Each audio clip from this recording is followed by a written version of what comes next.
Hey everyone, and welcome to this Forge College Explainer. I'm absolutely thrilled you're here today. We are at a really exciting point. Today, we're taking everything you've built so far and, well, we're packaging it up.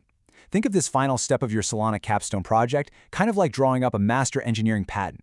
We're taking all those raw, brilliant, and let's be real, probably slightly messy, mechanisms you've engineered, and we're formalizing them into a pristine, completely auditable deliverable. By the end of this explainer, you're going to know exactly how to assemble your customized Solana program template and your borsh serialization schema into an end-to-end production-ready package. So let's jump right in. Here is our blueprint for today's assembly. We'll start by gathering your core artifacts, move into validation and release notes, then building the final package. After that, we'll hit the final inspection checkpoint, and finally, make sure you are ready for deployment. All right, Section 1, gathering your core artifacts. It is time to collect the gears and cogs. So, we have to make a pretty massive leap today. Think about the natural habitat of a developer in the trenches. You know exactly what I'm talking about. The messy local directory, the one with folders literally named test_v2_final_final, totally scattered log files and, commented out code experiments everywhere. But for our Capstone deliverable, yeah, that's not going to fly. We need a pristine, ready-to-deploy package. In our last lesson on testing and documentation, you built test vectors and compatibility checks. Now we're pulling all those loose strands together, along with your modified template and finalized schemas. We are officially moving out of the chaotic workshop and into a clean, auditable state. Now, right at the center of this transition is your Capstone manifest JSON. Think of this file as your ultimate packing list and your cryptographic seal of approval all rolled into one. It records the exact repository commit hash, which proves exactly which version of the code was used. Plus, it lists every single included file alongside its SHA-256 checksum.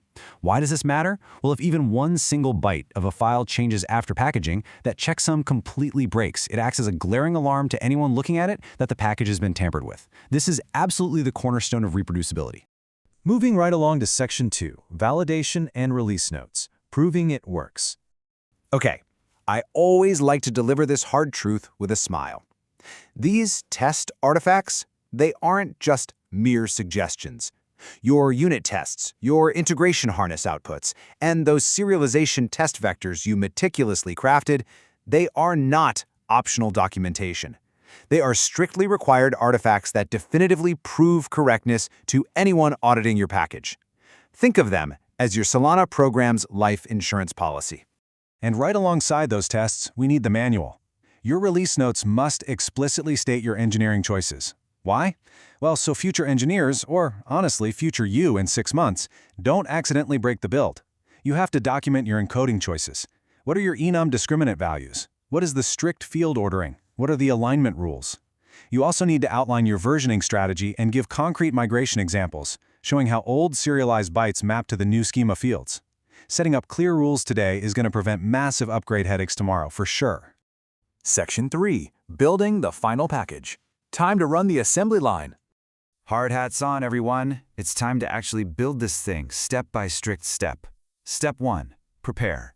You absolutely must check out a clean release branch. No uncommitted changes allowed, period. Run a dependency audit and record your commit hash. Step 2. Build.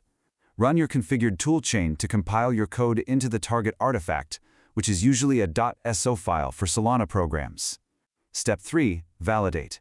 Execute your tests against a local validator, and, this is crucial, pipe those test outputs directly into save log files. And finally, Step 4. Package. Collect all your files, compute those checksums we talked about, generate your manifest, and compress the whole shebang into a neat little tarball. Now hold on before you compress that archive. We have a very strict checklist to follow. Every single file has an exact expected home. Your customized template source, that goes in the SRC and program folders. Your compiled program must sit cleanly in the build directory alongside its checksum. Your finalized borsh schema, that goes right in schema.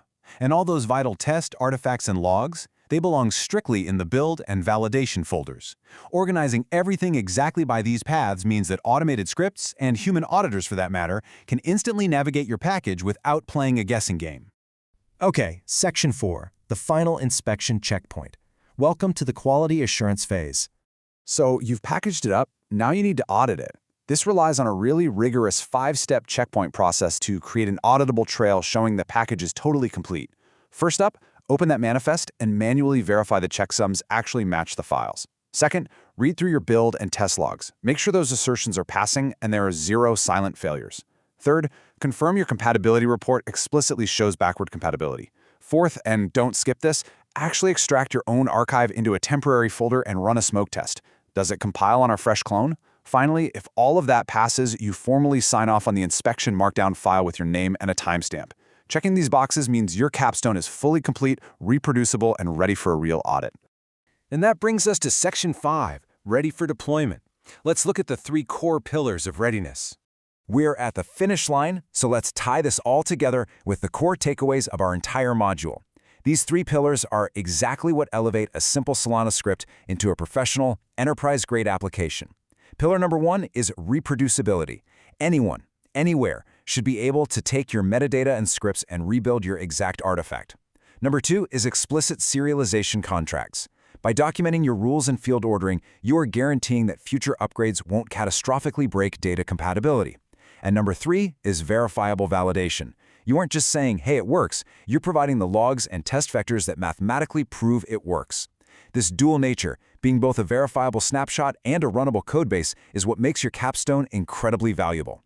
So let me leave you with one final question to think about.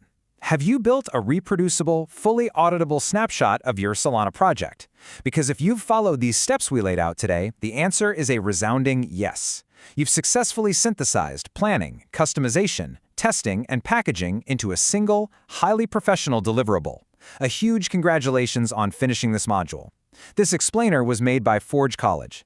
If you want to dive deeper into deployment fundamentals, production-ready release processes, and so many other fascinating web-free topics, please come visit us at forge.college. Keep building, keep verifying, and I will see you in the next explainer.